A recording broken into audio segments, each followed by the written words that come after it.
What's up guys, welcome back to the channel. My name is Ben, your host. So today when it comes to WatchOS 11, I'll be happy to let you know that if we go into our software update page, you can see we have the second point update that has been released. This is not the official release, but this is more like the release candidate version. And for me, you can see that the update page tells me a lot about the releases of WatchOS 11 in itself. It doesn't really tell us much about WatchOS 11.2, but it does have some changes that it has to offer, and the update size for me comes in at 252 megabytes. Just to keep you updated, you can see some other updates that were released alongside this. We have WatchOS 11.2, of course, visionOS 11.2 RC, tvOS 18.2 RC, macOS 15.2 RC. I already did a video on that. We have an older version of iPadOS 17.7.3 RC, iPadOS, and iOS 18.2 RC. Most of these updates I do cover here on the channel at HalfManHalfTech. So if this is something that you wanna keep up to date and know what's changing with these updates, then definitely do hit like and subscribe so that you stay up to date. Now my watch is already up to date, so if we go into the settings to see the new software changes, and then we'll go to general and we'll go to the about right there, and you can see the new build number that we have on WatchOS 11.2. It's 22S99. Now this typically should be the official release that comes out soon. We're going to talk about a potential release date shortly after, but yes, this matches what we have on the Apple developer page. And now let's talk about some of the changes that WatchOS 11.2 has to offer. The first one has to do with the Apple Watch's continuity camera that allows you to preview what your camera on the iPhone is seeing. So this is my camera that you're seeing right here. You can see as I twist it, it's able to see me, that's my light and other stuff. But something that's cool about this app that has changed when you are recording or when you begin a live video mode like this on your Apple Watch, you notice it now gives you the ability to be able to pause that video. If you want to reposition your frame or record something else, you can put it there, and then you can hit the record again or continue the recording, and it will be able to do that. The pause section is always going to be on the left hand side of the screen, so you can pause it, and if you want to resume it, you just click on this record again, left hand side.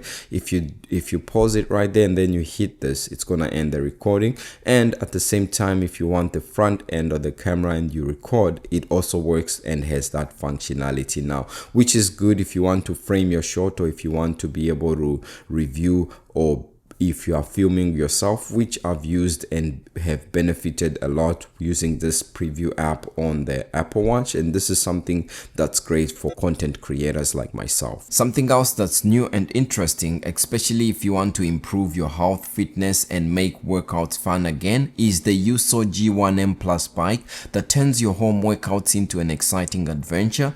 This bike is fantastic as it allows you to live stream sports, enjoy your favorite songs, or binge watch TV series on a 21.5-inch smart screen that supports plug-and-play screen projection to allow for unlimited streaming, and comes with all necessary cable connections, all while getting a fantastic workout. To do the multimedia cast, just connect your device using the appropriate cable and it automatically begins to cast, since this supports plug and play. The screen that this bike comes with also has a full HDMI out, which means you can connect it to a wide variety of other accessories and devices, such as your Apple TV if you want to open the Apple Fitness app and do a workout on the bike, or if you want to connect it to a gaming console and play your favorite game while working out at the same time, you can do that, as well as connect it to other wide variety of accessories that support HDMI out. The YESOUL G1M bike has a version with surround speakers that provide an immersive surround sound experience that makes exercising more engaging and enjoyable. I really like that the build quality is premium. It's wobble free, similar to the Peloton alternative brand that, by the way, would run you about $2,500 for a pretty similarly spec'd bike. But the good thing about this one that I'm showing you today is that it only cost a fraction of that, and I'll leave links in the description of this video with exclusive discounts that you can check out and be able to make your cardio workouts fun and more enjoyable once again. If you open up your Apple Watch and go to the App Store, I'll be happy to let you know that, well, at least this is not an always update. It's more of an App Store and app update. But when you go to your App Store and you look at Tesla, or you search for Tesla, you can see that they've finally released an official Apple Watch application that allows you to control and communicate with your Tesla cars.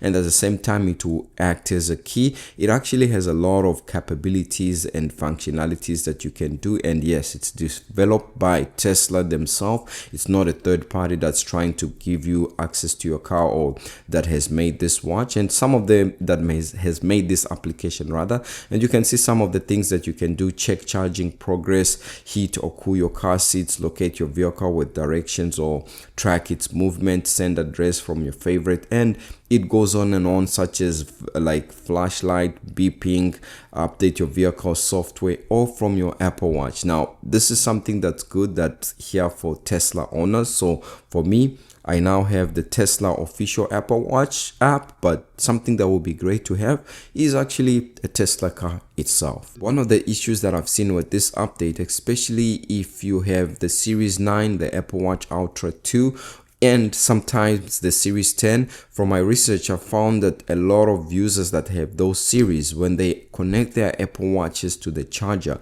and it charges to 100%, usually on your iPhone, you get a notification if you have it enabled that, hey, your Apple Watch has been charged to capacity or to 100% or is fully charged, similar to what you get like when your software update has completed. Then after a number of users updated to the RC version of WatchOS 11.2, they haven't been getting that notifications prompt. I didn't think it was going to be a big deal, but that's something that you can watch out for. For me, I never really cared, but yeah, it's one of the bugs that has been heavily reported about this update.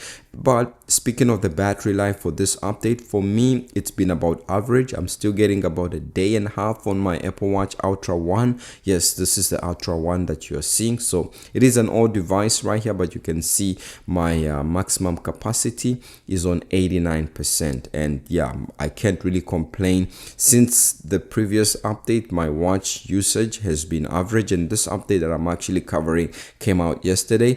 So I had been using it for some time, and it's been about, I would say, about 8 or 9 hours since I updated, and yeah, I can't complain. It's about average. If you are in Mexico, you'll be happy to know that Mexico is one of the new regions that has got support for Apple's new digital driver's license that you can add in your wallet app. So Mexico has it, some states in the US have it, but at this point in time, Canada doesn't have it yet, so I can't be able to add it for you and show you how it's going to look. But on your iPhone, it's going to look something like this, and besides it on the Apple Watch, that's how it's going to look. And if you're just viewing it on your iPhone exclusively, then it's going to look something like this, where it says New Mexico driver's license, securely present your identity with your iPhone or Apple Watch. So yes, if you're in Canada, please, we need approval for this, and this is one of those things that's great. The newest models of the Apple Watch, such as the Ultra 2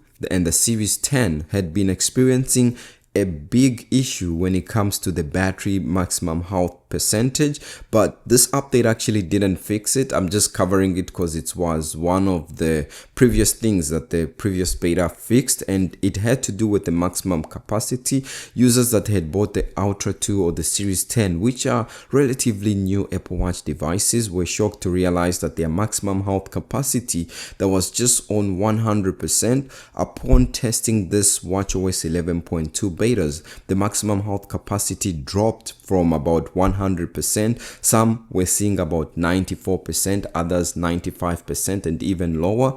But with the previous update and this RC version, those issues have been resolved, and yes, you can now be able to get a proper reading of your battery health maximum capacity. And if you're on a version that had that issue and you were worried, I believe beta 1 and beta 2 had the issue with the maximum capacity, then you can update to the RC version and you'll get a pretty much accurate reading when you update your device, because the Ultra 2 and the Series 10, if you got them pretty much recently brand new, they should still be on 100% when it comes to the maximum health of the battery, and that's a good fix. There's definitely more things we can talk about when it comes to like WatchOS 11.2, but since this is more of the RC version, you know, there's going to be more updates that I'll cover in my full video. But keep an eye on your Snoopy watch faces, because as we get into the holiday season, Snoopy is adaptive in a way that it's going to continuously add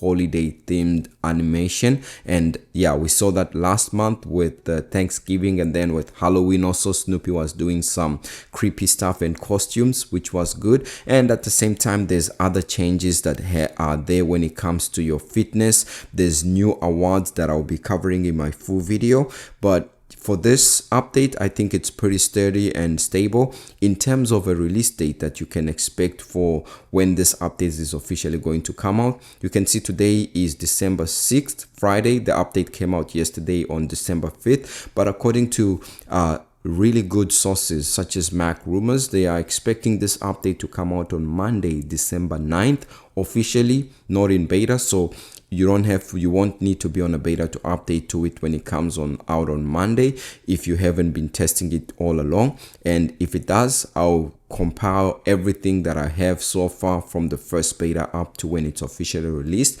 and then keep you up to date when it comes to this WatchOS 11.2 that has been released. Now, it doesn't bring any Apple Intelligent features. It doesn't change the Siri animation or anything like that, but it will be nice to have like a pretty cool animation, even though Siri won't get a lot of AI implementation, but the rest of the devices have it, and it will be nice to have, just like similarly what we have on the iPhone.